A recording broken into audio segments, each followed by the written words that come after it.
Go ahead.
That apparently they can't hear me, Jim. Wonder if that's I don't know what's gone on there. Okay, maybe they can hear you. Okay. All right, let's see. Can you guys hear me? I mean, we're literally. Oh, I can hear myself again now. So there we go. I think I'm on now. But but there we go. We are not far away indeed from getting this race underway. You've just seen the grid pop through on the bottom of your screen. Pit road will be passed once as we head off for 2 pace laps here tonight. And there we go. We've got both of us now, Jim. So good evening. Good to be alongside you. Under the lights here at Iowa, short track racing on a Thursday night here in the Truck Series. This is going to be a difficult race for everybody. I think we both agreed before this broadcast. Yeah, I'm a huge fan of Iowa. It's a tough track, man. I think it's just a little over 3/4 of a mile. The corners are very tough to get off of here. It's really easy to get loose coming off the corners here, so we'll see how it goes. We'll have to use our buddy Hamish's famous words. It's going to require some patience. Yeah, well, indeed it is. Here on this short track here tonight. Less than a mile around here as we get set for round 4 of the Oak House Racing Truck Series from Iowa Speedway. Pace truck into pit lane, and the field in the control of Logan Gill on the pole sitter tonight. 62 laps from Iowa, starts right here, and Logan Gill gets them underway from the front. Yeah, of course, you and I, we have some experience with Logan Gill. We know him from a previous league a few years back. We talked about that the first race of the season. Did he not? Did he win last week? Did he win the race last week? I thought so. Yeah, and moved up, therefore, into 4th place in the championship standings. It leads the first lap here tonight as well. There were some late green flag runs towards the finish at Phoenix, and we do have a caution after about a lap and a half here as well. We'll see who that's for in a moment. Might be Jason Trockey, who has dropped to the back of the field, unfortunately. Oh, and we're already in the wall out of turn 4 here with somebody, and Trockey is not going to be able to see this. Oh, sorry, somebody on his inside rather is not going to be able to see it coming, and then spins the 92 around. That's Jaden Mulligan, who is eventually gets into. This is quite a long crash. This. Well, I got it going slow because it was. Well, I know, but still, it's taking them almost the whole front straight. But that's quite a hard hit for Trockey. Let's see how this thing. Well, I'm going to just keep playing it slow again. Yeah, I mean, that's an unfortunate one for him. I mean, there was 2 or 3 trucks involved before it got to him, and then he's the one that took the massive damage there out of everybody. Yep, indeed. And Trockey is in pit lane, therefore, and will be no for way to start your a while. night. No, it didn't. I mean, literally hadn't even barely made it to the start-finish line good. And, yeah, that's a mess. I know he's not going to be happy about that. I'm trying. I need to go back. Well, we got a second here. I want to go back, but I want to jump back a little bit and see what. So 3 wide. Okay. Well, I'm glad we went back and looked. Yeah, he got away with it once. Yes, but not twice. Right. Okay, so all right, let's jump way on back here then. All right. So they send it 3 wide. Trocky's off the wall right off the bat. And then he comes down into the 18, I think it is. And then all hell breaks loose behind him. All a product of, well, all right. So I was saying, oh, what a bad break that was for Jason. But the reality is he was at least partially at fault for that. Well, yeah, it's perhaps the case, but unfortunately he's the one who comes off way second best as well. Jaden McLuggin, by the way, in pit lane as well. Wonder whether he's going to try and get as much repaired as possible before they go a lap down here. Dave McLuggin is going to try and do that. As the one to go, I'm not sure, by the way, but everyone's asking relentlessly whether you can update trading paints. I don't know whether you can do that. I can. I don't even actually have trading paints on. So I apologize, folks. I literally just got in from the hospital, and the person who was supposed to broadcast the race didn't show up, and so I came in literally and jumped in with 3 minutes before we went live. So we'll get it all squared away. But yes, Trading Paints is now updating, and that should square us away. Everyone's going to be flashing about for a bit. I'll tell you, though, since you're asking, where Jackson Pole is currently 11th at the moment, just one down on where he qualified, which was in 10th place. You will have seen with the grid run through a moment ago. So there you go. Jackson Pole currently on row 6 or row 5 for this one. Pace Truck stays out again. Oh, that's strange. Okay. So far, just in that brief little instant, we have had a few people that have, whoa. Hello? I'm not sure. That's massive. I'm not sure what's going on there. Okay. All right. Well, so there's your biggest gainers. Apparently, the logo is the biggest gainer of them all. You had the same thought as me there. Same joke. Yeah, exactly right. So the big gainer, here's the logo. He must be on steroids or something. But we got guys up 5 and 6 positions already, literally in a 3/4 of a lap. So, yeah, it's. I suppose if you pick your way through the carnages, Jackson Albright would have been one of those. If you pick your way through those who actually caused the caution there, then you are going to, by default almost, gain quite a few positions. Well, just over a lap, the first green flag run, just over a lap longer than normal under the pace truck as well, for whatever reason. But in the meantime, we get into the restart zone and we get back racing again. Trocky back out the pit lane, by the way, 3 laps down. Everybody else still on the lead lap here from Iowa as we get underway again. Logan Gill nails another restart in the lead. I mean, I got a feeling that, I don't think Jason is in horrible shape there, being the only car lap down right now. Given this track, there's going to be some cautions here early while these guys get used to this track and these tires come up to temperature and the track rubber's in. There you go. Sorry, somebody was on the apron. It might have been Jackson Pole actually on the apron there on the inside of turn 3 and 4. Yeah, he dropped all the way down. Yeah. That was turn 4 where we saw the beginnings of the first caution of the day coming out as well. It's just as you're getting on the power through there, really. It's tough. We saw this at Phoenix last week. Just getting the car on the power here is just so difficult when you're turning out of turn 4, because the front straight, of course, is just basically one long turn out of turn 4 in towards turn 1. Yeah, I actually took some driving lessons from a famous YouTuber. His name's DJ Yee, Justin Yee.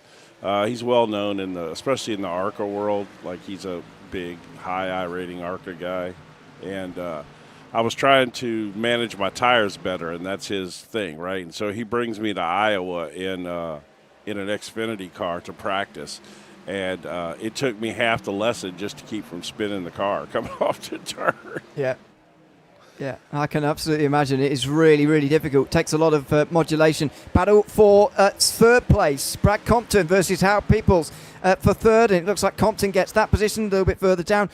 Kevin Nerrett gets ahead of Jason McCook and Jeffrey Goodpaster as well, who is next in line. Should just tell you a little bit about the championship standings, by the way. Didn't have time to go through those before the race, but Jason McCook is the new points leader by currently 23 points over Howard Peoples. Jackson Albright is 31 in front, or behind rather, and Logan Gill now 35 behind after his great run at Phoenix. We're using the Winston Cup points scale, by the way, so 20-odd, 30-odd points is basically nothing at all. Not sure what that is the gap down to. Is it about first to fifth, sixth, seventh, something like that? But it's not very much to put it that way. So, yeah, this is a very close championship still. And this is, at the moment, a great run from Logan Gill. He still leads through 12 laps now here from Iowa. As we tear towards a quarter distance, rather. It is a clean run. We're getting a nice green flag run at the beginning here tonight. Yeah, and this is actually not what Jason Trocchi wanted to see. Maybe as a league owner he does, but as a truck that's 3 laps down, he wanted a few rapid-fire cautions to get his laps back. So he is the only one laps back, so he will get the free pass every time at the moment. Right, but the problem is you're going to have guys that are going to get lapped here pretty fast at this track. Jackson Pohl, look where he's at already. I mean, he is, as you can see, let me widen this shot out a little bit. It's 17 seconds at a 23-second lap, so you do the maths. Yeah, right. So what I'm saying, it's not going to be long before Jason is not the lucky dog guy anymore, you know? Yeah, well, exactly, yeah. And he's got nothing he can do about it either because, as you say, he's 3 laps down, not like he's just 1 down. Right, but, right. Unfortunately, it's big damage, and that's what it will do for you. That is contact with the wall from Cartledge there. Zachary Cartledge, and Brad Compton gets to the inside into turn 1, and Compton moves into second. He's up 5 places in the Ford in the beginning of this race. What a run on the beginning of this race is for Compton. Yeah, he's having a good run, and his truck seems to be working well on the bottom. He's coming off the corner nice. He's, he's got it. As you saw, this cartilage there again got the tail in, got tail happy, and grazed the wall again. Just a little bit off the 4, but he seems to be closing on Logan Gill as well. Last time he was 0.06 of a second behind, or quicker rather, so he's not going to catch very quickly at that sort of rate. But if he can just start to sort of chew away at that disadvantage, then he'll get there. Compton just in the fence there again out of turn number 4 there. You can tell he is pushing really, really hard at the moment, and it's I think a great track for pushing hard like this. When you're on the limit and you're getting it right, it's a good track, but I can imagine how frustrating it is as well if you're not getting in the rhythm round here. Well, the problem is, excuse me, if you don't run, if you're not in that rhythm and you're not running smooth, see, it's every time. And he is just destroying his back right tire. And it's only going to be a matter of a time before it gets worse and worse. This could be dangerous right here. Yeah, Cartledge on the outside with Howard Peoples down the inside, and Kevin Nerrett right in there as well. Jeffrey Goodpaster has got a decent view from all the way back there. It's a little bit high from Peoples as he goes into 3 and 4, but he has to get tight then out of 4 because there is still the 81 truck alongside, and this battle continues. He's still alongside his Peoples, and still Cartledge can't get to the bottom here, which is the place you really want to be. Cartledge can't get there. Here comes the 69 car again, looking left and right. Kevin Nerrett on the outside, swoops to the inside. He's just waiting to see who wins out of this, basically, and tries to follow them through. But they're still going. Cartledge now finally is just edged out wide, I feel. And here comes Kevin Nerrett in the 69 truck. He's going to get to 4th place, and Cartledge is down to 5th. That's 3 places lost since the early laps of this green flag run. Yeah, no, it's going to get worse, too, because every time that he slid up and bumped that wall, he's just torching that back right tire. I would hate to see what his tire wear is already like just from that little bit. There's somebody up in the wall, too, in that blue truck. Or his. Is that Jaden Mulligan, I think, who's gone a lap 50. Down? Dave Stinston has come in for a green flag pit stop, by the way, and so is 2 laps down at the moment as well. Jackson Poll is actually doing a good job of holding off those leaders. He is. And staying on the lead lap. Just in front of him, David Stoops seems to have gone off the road. He has stayed facing forwards, though, so we stay green here. I don't think he has too much damage. He's just getting himself back up to speed again in the 85 truck. Yeah, I tell you, we've had quite a few guys showing up as off tracks, which you don't typically see, at ovals too much. It's either somebody's dropping Cole. Oh no, we got a wreck. Trouble. Yeah, Trouble. we got a And wreck. it's Todd Ingersoll Jr. who's the one who's gone all the way round. Michael Cole, though, involved in it too. I think Sean LeGrave might have had a part to play as well, coming into 1 and 2. But that was oh dear, we've already got trouble. Yeah. What is going on here? There's cars everywhere. And finally, it's Ingersoll who's the one who actually spins around. This has got a quite a backstory to it, this one. I think it does, yeah. Let's see if we can. Where is. All right, let's go back to right about here and see what happened. I think. Oh, Ingersoll was already in the fence there. Let me jump back even further. Okay, so he's good. Sends it in there a little high. He's going to wash up. Yep, he's washing up to the wall there. Slowing down, trying to save it.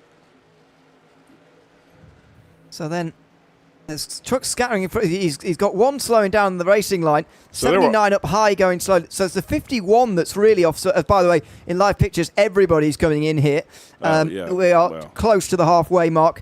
It makes sense, I suppose, for this to be the first and maybe only pit stop for all of these drivers here today. But let's see whether they all take 4 tyres or not. Multiple incidents there, though. That's the thing. Because what we were watching was actually behind what you would call the big crash, That was up there. Who is the 51?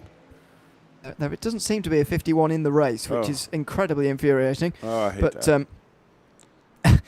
But that is the one that was involved. The 26, where is he at? Let's see where he's at. That's Michael Cole. All right, let's do this. Let's go back and see if we can focus on Michael Cole. Here we go. He's really arrives on the scene here quickly. I wonder whether 79 might have been involved. That was at Jay LeGrave, who might have been involved with 51, the Ghost 51. Yeah, the Ghost 51. Just to update you, by the way, while we're finding this, the actual root cause of this, everybody took 4 tyres who came in there under that caution. David Stoops, the only one not to come in. Oh, the Ghost 51 came rocketing back off the apron up the track. Yeah, I think after an off-track moment out of turn 4, I think, then coming back towards the racetrack through turn 1. Not entirely sure, although we might be going back green again very soon. So we'll have one last look and see if we can figure this one out. But it's not having that 51 out there, it would sure help if I knew who that was. Well, yes. I don't know why iRacing does that and disagrees with the paints disagree with the actual number. It really frustrates me. They assigned the numbers but the problem is if the guy puts in a paint scheme with a number on it, but he doesn't set it to turn the number off, then it shows both numbers. Like if we get a zoom in on that truck, I guarantee you there's a second number in there kind of buried in there. But the problem is the one that we see is not the one that iRacing is using for timing and scoring. Yeah. In any case, we get the gist of what happened there. Down in towards turn 1. I mean, it's a pretty big smash-up, but how about that for a green flag run? About 20 laps we got there, that was nice. Now we've almost knocked off the first half of this race in one go there. We'll take that. Yeah, especially after the short green flag runs of last week, that's for sure. But I would argue this is a harder track than Phoenix, so I don't really know what's happening there. Maybe they're about the same. I don't know. Well, but, I don't know. I don't know if I don't know. I like Phoenix. I can get around Phoenix pretty good. I have not gotten around this place too good yet, so I'll say this that. Is hard as well. There we go. For me, it's Pace just trucks tough. in. And Logan Gill, who has led pretty much every lap, I think literally every lap of this race, waits a little bit longer in the restart zone this time before going, but that really made Drag Compton alive to the fret. He's on the outside still into 1 and 2. How people still third after that caution and those pit stops, which didn't really change the order at all. Oh, Compton was trying to get alongside Logan Gill there on the back straight, but he couldn't quite do it. He's still on the high side of Peoples. Oh, and spin! There's a spin in the background, and it looks like John Russo who's gone round. Was that? Or was it somebody else going for a big slide through 3 and 4? The caution's out. Just 1 lap this time round in the green flag run. That was a big slide coming into turn 3.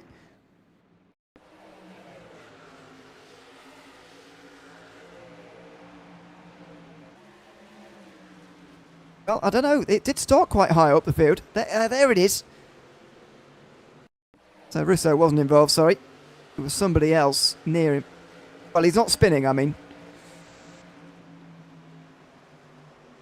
Whoa. So that's Wesley Beasley in the 2 truck that spins. And no, it was I caught Russo because he was nearby, but no, it was Beasley just in front of John Russo. Yep, I think so.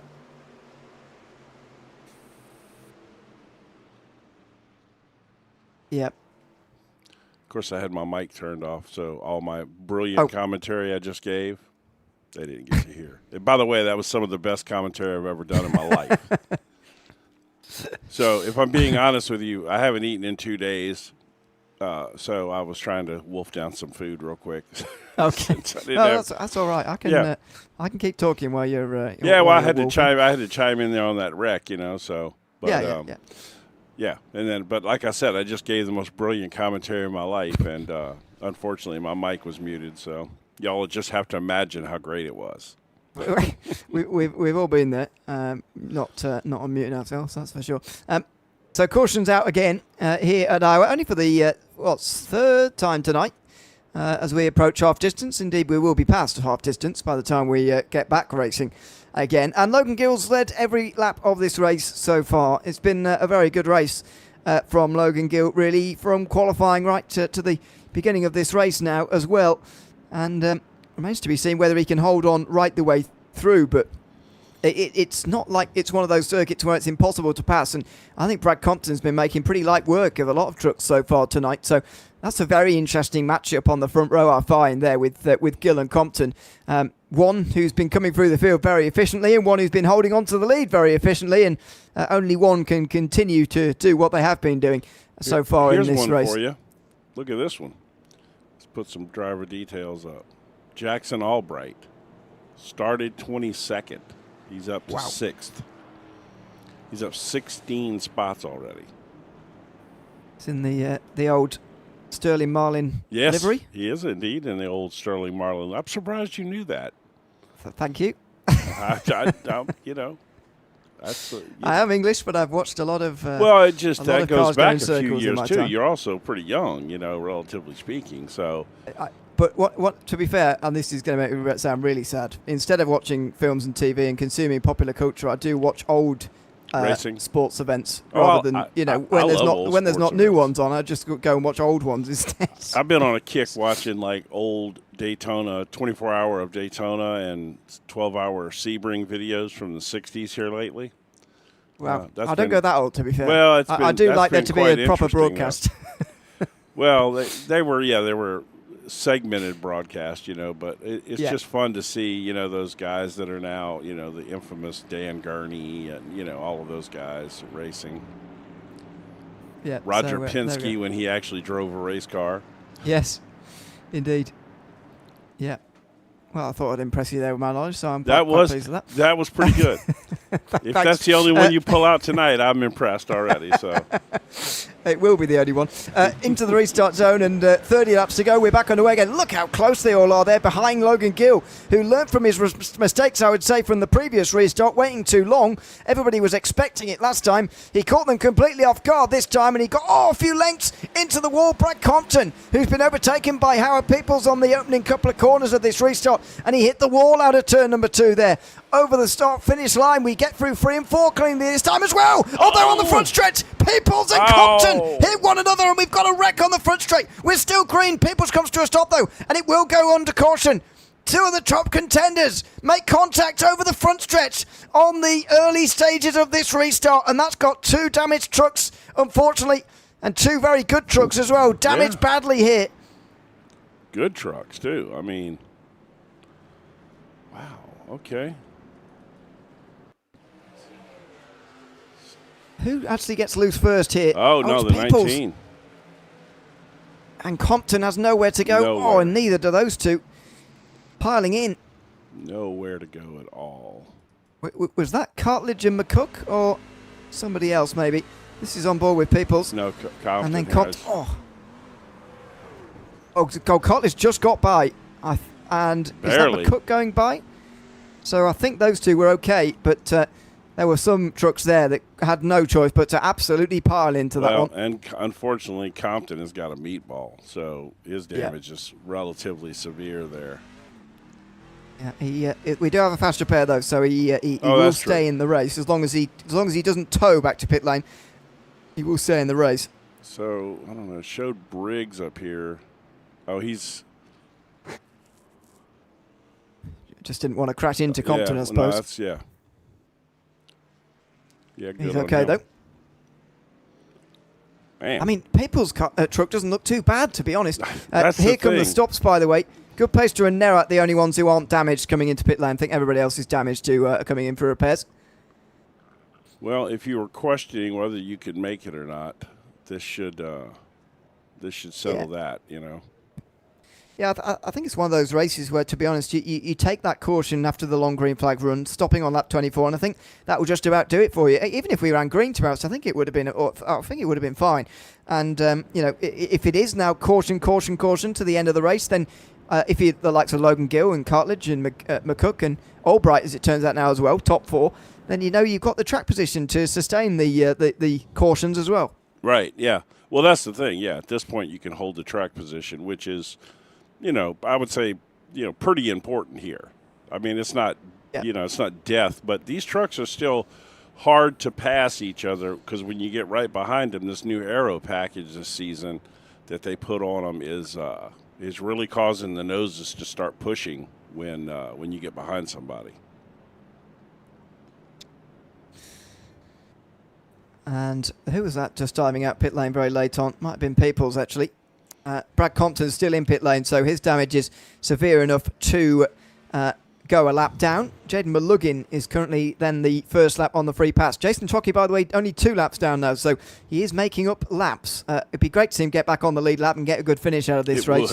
It would indeed. I find it unlikely for the reasons we've outlined earlier, but he is still fighting on. Dave Stinston, unfortunately, is the first retirement, though, so down to 23 trucks in this race tonight.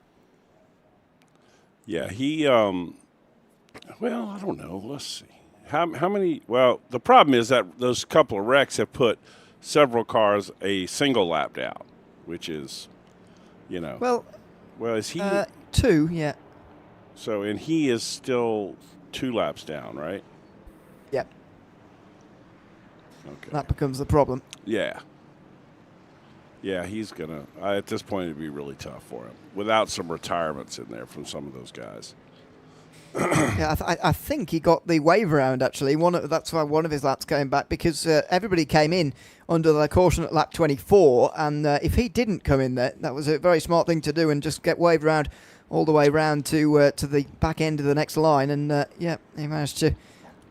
That long green flag run was the worst thing that he could have ever seen at the time that it happened. As a league owner, that's what you want to see. But for him as a driver, that is absolutely the worst time. If they'd have had another caution, and then a long green flag run, he'd have been in a lot better shape. Yeah, certainly. But another restart it is. Logan Gill gets another go. And this time it's Cartledge alongside, who stays with him very nicely as we get underway. 24 to go from Iowa Speedway tonight as Gill gets the inside into 1. Cartledge is up high. McCook drifts up high. And here on the outside comes Albright. He's made up so many positions here. Didn't go well at all in qualifying. Qualified 22nd. But he's on the outside of 3 and 4 and he's up into 3rd place. They're flying. Oh. Got somebody in the wall there. Who's at the 38? Yeah, 38. That's Ingersoll. Again. Wow, how's he got up there? Goodness me. Yeah, he's up 13 spots. Well, not only that, but he spun around under the caution at lap 22. No? That's true, he did, yeah. 15 laps later, he's in the top 5 again. Goodness me. Meantime, sideways just behind Ingersoll. That's Art Milne, who has to catch it and does very well to do so. Thankfully, nobody was too close behind him to actually make contact. Meantime, free wide into 1. That's surely not going to work. And it doesn't. Into the fence for Jackson Paul on the outside. Oh, man, I don't get, you're running 20-something in the race and you're going to send it 3 wide. I don't know. Is it really is that 22nd position that important? I guess they thought they could make it work, but yeah, it doesn't seem to make Three much wide sense when around you, look Iowa back. does not work. Okay, it's No. very, very Well, rare no. that's going to work. No, that is very true. Albright is closing on Cartledge now. He actually had a real go at him a couple of laps ago, but couldn't quite get past. Now he's on the way towards turn number 1, having another look here. This is such an impressive drive. I'm looking forward to chatting to him if he indeed finishes in the top 3 here, because I want to know what happened to him in qualifying. Did he intend to start at the back, as some drivers do in leagues? They just think, well, let's have a bit of a giggle, shall we, and start at the back of the field, try and come through the as best we can, or indeed did he have trouble in that qualifying session? But he's clearly racing absolutely brilliantly, and just interesting as we ride on board here to watch his different line to Cartledge there, who enters a bit higher through both ends of the racetrack actually. Albright a bit lower, maybe less so through 3 and 4, where he's pretty much following the wheel tracks of the 81 in front. Well, you see the 81, though, is still washing up the track. You remember, and he was doing that earlier. How many times did he scuff the wall there in a row? About 5 laps in a row? Starting to do it again. Yeah. No, it's going to the way he's driving that truck, it's just naturally pushing up the track on him there. In fact, if I'm Albright, I'm going to save my tires. I'm not even going to really push him right now, because he's going to slide up and I can just drive right underneath him.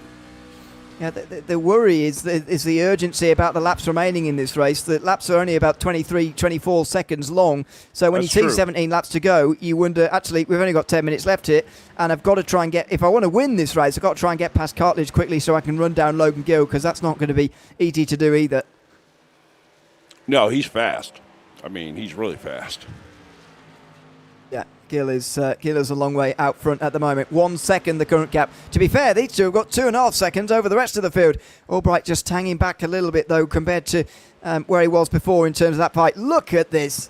This is madness from 4th on backwards. Ingersoll versus Milne. Art Milne has got himself back onto the straight and narrow again. After the half spin, you could say, out of turn number 4, he's now back into 4th position again. Meantime, in the group, a little bit further behind, Bonsma, LaGrave, Peoples, the other LaGrave, Cole and Goodpaster are all side by side in a row, effectively. This is like a pace lap at the moment between these guys. Amazing racing back here. Yeah, you look at the front and they're all spread out nice, and then you slide back and they're all running 2 and 3 wide back there. And oh, steady. Bonsma trying to come across there on Peoples, and that very nearly got him turned. He's still keeping it tight. Peoples is going to want to make positions, though. Started today in 2nd in the point standings, and at the moment the other guys in the top 5 are all running towards the front, with the exception now of Compton, of course, who's 6 laps down after his repairs earlier on. The others in the top 4, I should say, are all running inside the top 10, certainly. Top 6 now, actually, as McCook gets past Ingersoll. We've got a caution. Goodpaster and Bonsma are involved in it.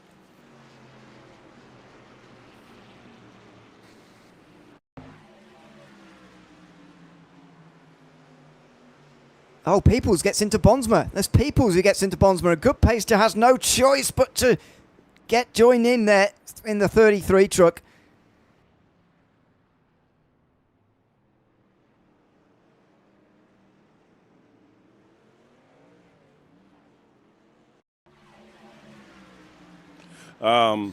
Yeah, no, that's a very much a short track accident. That's an Iowa type accident right there. Just washes up the track into a competitor there.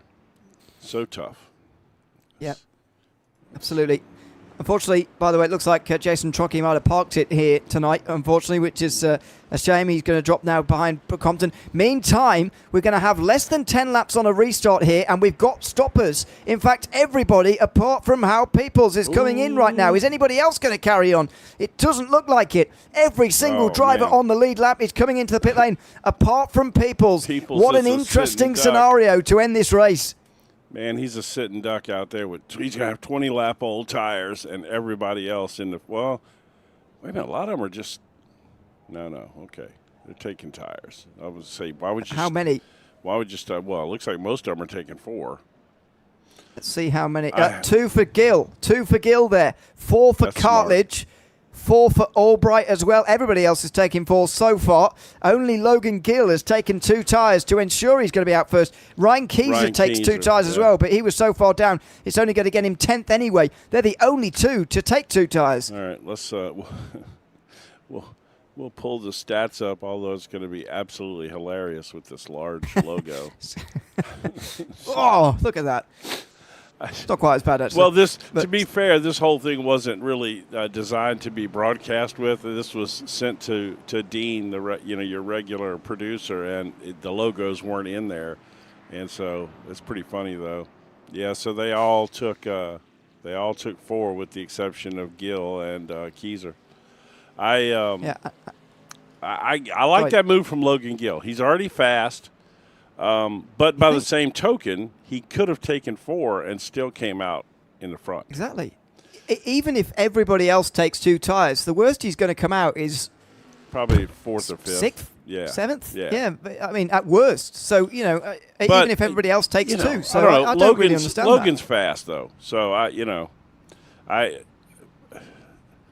the question is, did he at any point in time during any of his practice sessions take 2 tires to see what it was going to do to his truck? Yeah. Because it does change the balance. Oh, it can. Yeah, it can. Sometimes it works out fine. But other times, it's like a different animal completely. It's like you're not even driving the same vehicle anymore. Yeah. And how about Howard Peoples, who stayed out there? He didn't actually come in with everybody. Well, he did come in with everybody else after the longest green flag run of the day, lap 24. But he did come in 11 laps later after his accident, if you remember, yes, on the front stretch. That's the latest he came in. That was 15 laps earlier than everybody else. So his tyres will be a little bit worn. But let's not forget, there's 8 laps to go in this race. And that is less than 4 minutes of driving. In fact, it's closer to 3. I think Peoples has got a much better chance than we're giving him credit for at the moment, I've got to say. Oh, I don't. I think those tires. Okay. I think those tires are going to go right around him here. This track's tough. This track, you need grip here. This track requires grip. Having tires is huge. Now you got the 81 truck there, who's been washing up the track left and right. And he's down on the bottom.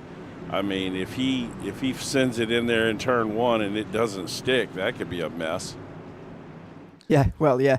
Let's see what happens. Into the restart zone. Will it be the last restart of the day here from Iowa Speedway? Peoples with a nice jump. Gill already under pressure here from Cartledge, who's on 4 tyres on the inside. He washes up towards Gill. Peoples is going to box in Cartledge, though, as Logan Gill goes to the outside. Cartledge runs to the inside. Peoples is going to get freight trained on those older tyres here. That's the difference of only 15 laps, by the way. It's a remarkable tyre drop-off here at this venue.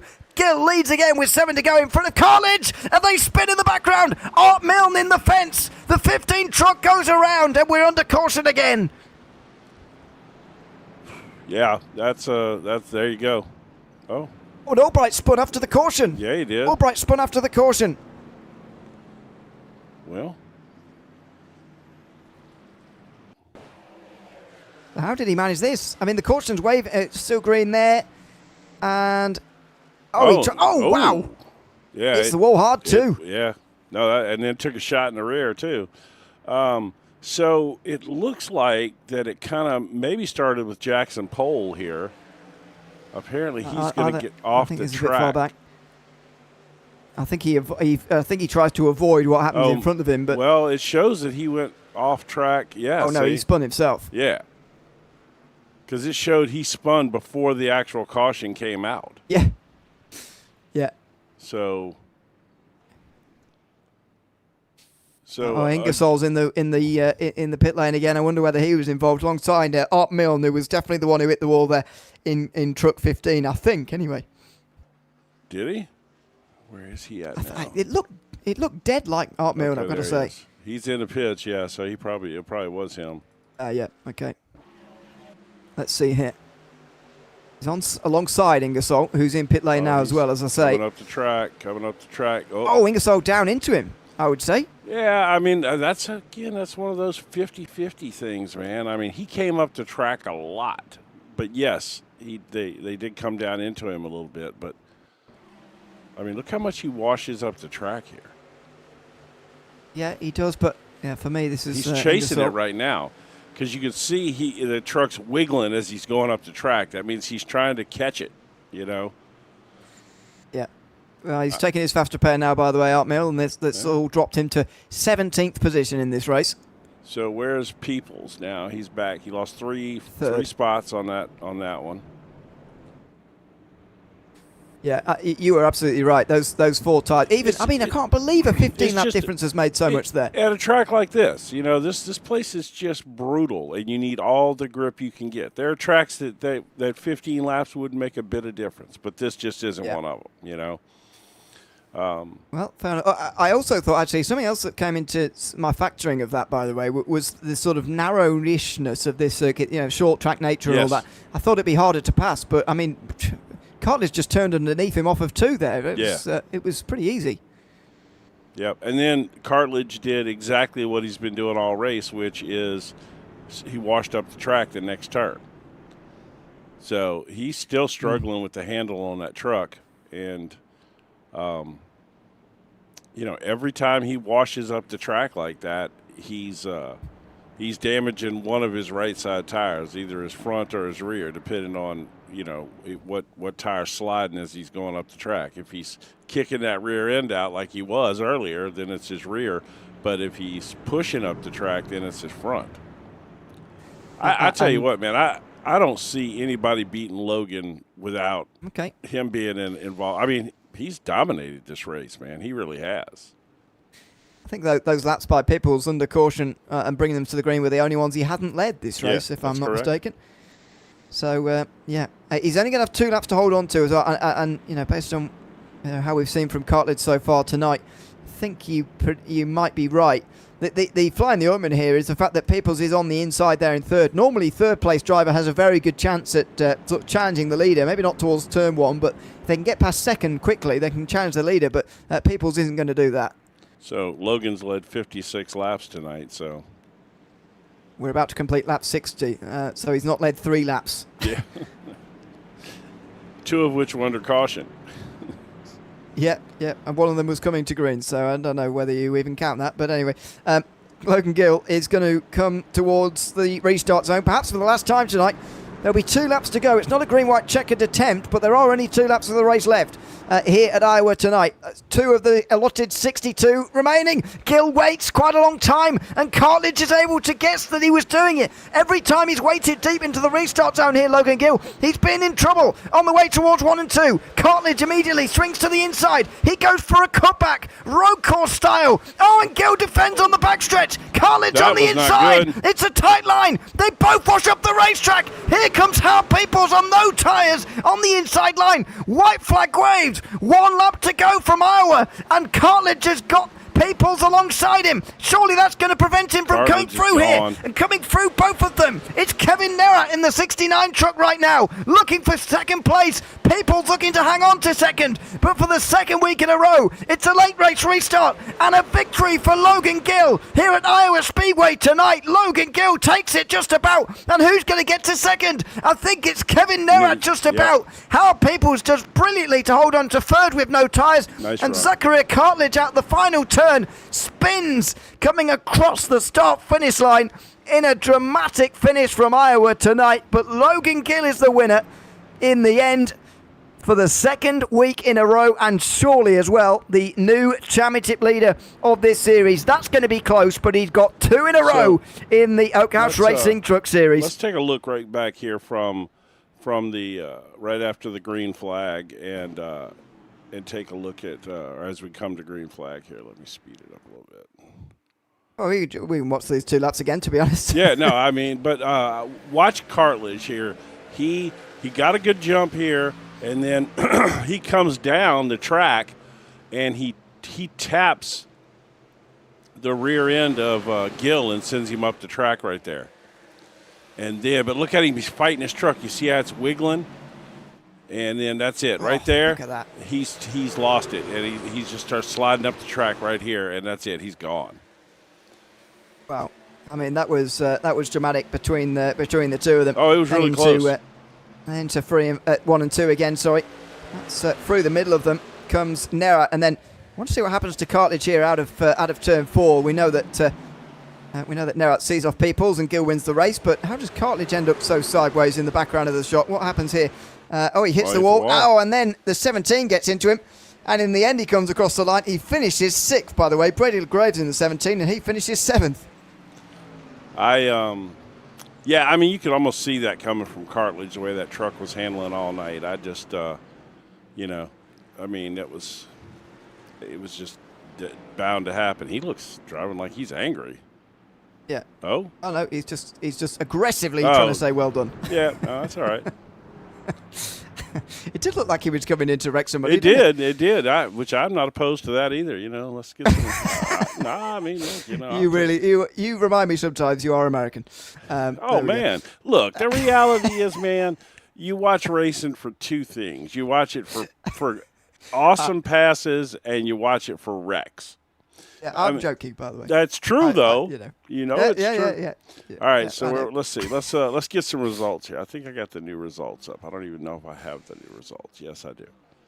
Yeah, here we go. And for the second week in a row, there we go. It's going to show Logan Gill, the race winner. It says 57 laps led there. I would say it's even more than that, but anyway. Kevin Nerat ends up in second place, only just in front of Hal Peoples towards the end. Jason McCook finishes 4th. That's the question mark. He's the series leader coming into tonight and held 35 points over Logan Gill, so it might be quite close between those two in the championship now. Sean LeGrave rounds out the top 5 because Cartledge and Brady LeGrave had an incident that dropped them to 6th and 7th. Wesley Beasley, John Russo and Ryan Keyser rounded out the top 10 in front of Michael Cole, then Lawrence Brandon Biggs. Then Jaden Mulluggin, Jackson Paul and Jackson Albright then running at top 15. Disappointing for Albright because he was running well for quite a lot tonight. Jay LeGrave, Art Milne, David Stoops, Bill Bonsmo were those on the lead lap. Jeffrey Goodpaster was 2 down, I think, in the end, or at least 1 down. Brad Compton, 4 down. Todd Ingersoll retired after his latest crash with 7 to go there, and Jason Trocchi parked it after 45 laps. Dave Simpson was the first driver out tonight. Let's have a chat, shall we, to Logan Gill, who wins tonight from Iowa Speedway. Logan, welcome in. Congratulations on taking another victory in this series and another late race restart as well. But dare I say it was an even more stressful one on this occasion. There was people around you on different sets of tyres and different amounts of tyres taken at the previous pit stop. All sorts was happening. And Cartledge gave you a right run for your money there as well. Just talk us through those last 2 laps on the track. Well, it was pretty stressful. I had to do what I had to do. We ran clean all race. I didn't want to do that to him on the last restart, though. He kind of door slammed me, and I didn't like that. So I wasn't letting anyone else win that race. I led mostly all the laps. So I wasn't losing that one. Yeah, you did lose. You did lead. Sorry, pretty much all of the laps in the end, not lose.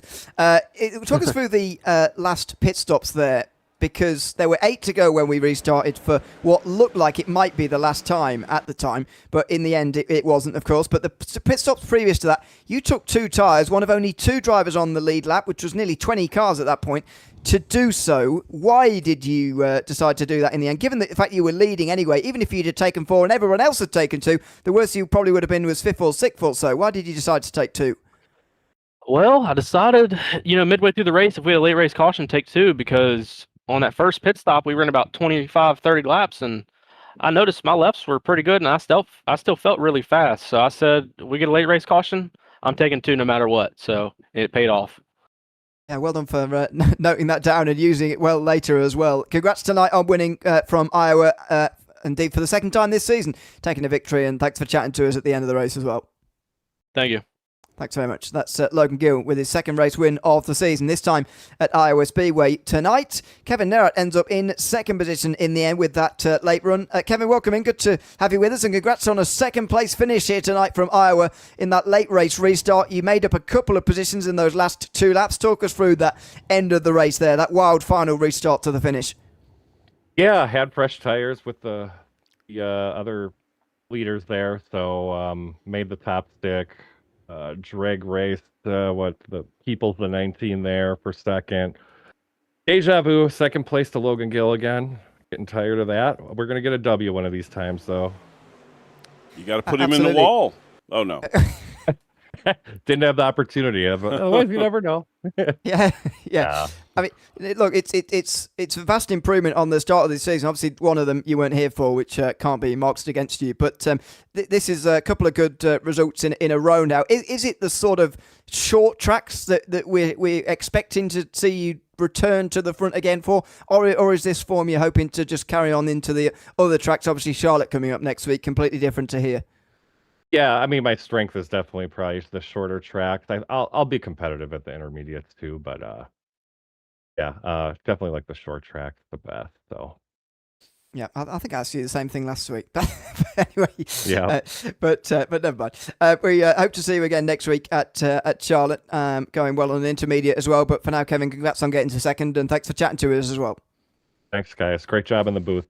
Thanks very much. That's Kevin Nerett, who finishes in second tonight from Iowa, in front of Howard Peoples, who finished in third. Howard, welcome in. Good to have you with us. I mean, where to start with your race? We'll start at the end, as we have with everybody. Talk us through those last couple of restarts there on no tyres. First of all, what was the rationale for staying out on those old tyres? And second of all, how did you think you were going to go, and how was it actually when we restarted again? Well, the reason I stayed out there on older tires like that, I was way back in the pack, and I figured I'd rather be up front in the clean stuff and not get caught up in the mess back there, which obviously happened, and just thought I had better odds to win the race up there. Yeah, I thought you were going to win, to be honest. I was very surprised, put it this way, that you were the only one to do it, considering the amount of cars that were still on the lead lap at the time. But just talk us through the little point in the midpoint of the race there when you had the incident coming towards the front stretch. It came after quite a long green flag run where you were running quite well inside the top five for quite a long time. And just talk us through how you were feeling at that moment when you'd it got all that damage and effectively been sent to the back with less than 30 laps to go, way less than half the race left. Yeah, I just got really loose off of turn 4, and the new asphalt where it meets the old asphalt gets really slick after a while on them tires, and I ended up losing it in front of the 6 car. I hate to ruin his race like that, but really unfortunate for both of us, and it sent us all to the back up there running pretty good, and luckily I was able to get back up there. Yeah, well, congrats on doing just that. Third place tonight, and thanks for chatting to us at the end of the day as well. Yes, sir. I want to give a shout out to my parents and my brother watching at home, and also shout out to my teammate Logan for that nice win. Absolutely, 1 and 3 for the pair of you. Howard, thanks for chatting to us again. Howard Peoples' Thank you. third place here tonight from Iowa Speedway. Indeed gets a bit closer to Chasen McCook in the championship lead as well. Logan Gill will do the same. It will be a top 3 starting to edge away from the rest of the field here as we approach half distance in the Oakhouse Racing Truck Series this season. Jim, I enjoyed that race actually. It was quite a lot of short green flag runs at Phoenix really, which was less enjoyable than the longer green flag runs we got here today. And as we've been talking about, this is such a challenging racetrack, so testament to the guys for keeping it so clean throughout. Well, Iowa is one of those underrated tracks. I mean, the reality is it produces good racing. It can cause cautions, but it really does produce good racing, and the laps are so fast that it's just really exciting. In fact, they build this place as the world's fastest short track, but I don't know if that's actually true. I think probably Bristol would have that. But that's what they say, No, I mean, like I said, I was impressed. Logan had the truck all night long, which he's fast. That's not real surprising, but some of I really didn't think people's strategy was going to work. I didn't think third was anywhere near in the cards for him. I figured he was going to be lucky to finish top 10, but he those couple of cautions though kind of saved him. It kept him up there, let his tires cool back down a little bit, which helps. I think that's what you got to factor into your strategy call, though. Sure, of course. The fact that this might not go to the end in 8 laps, because you're probably right. You probably wouldn't have finished third if those last 8 laps had been run under green. It might have been a bit more difficult for him. But I think you've got to look at the previous runs in this race, indeed, and certainly from the last week, and think, there might still be another one before we finish here. So, yeah, I think it was a smart call. And as you said to him there, I'm surprised he was the only one to do it, in fact. But there you go. The 4 tyres were very enticing for everybody. Well, that's just about it for us here tonight in the Oakhouse Racing Truck Series from Iowa. We'll be back next week from Charlotte Motor Speedway for the halfway race, effectively. At the end of that race, we will be exactly 5 races down from our 10-race schedule. That takes us all the way, by the way, to the 12th of March in Las Vegas, where we end our season. So very much hope you can join us for all those in the meantime. And indeed, next week, big thanks to everyone who's been tuned in tonight, though, and chatting along with us. I've been Neil O'Leary alongside Jim Cunningham on MotorMouth Broadcasting, and we will see you again in Charlotte in 1 week's time. Goodbye for now.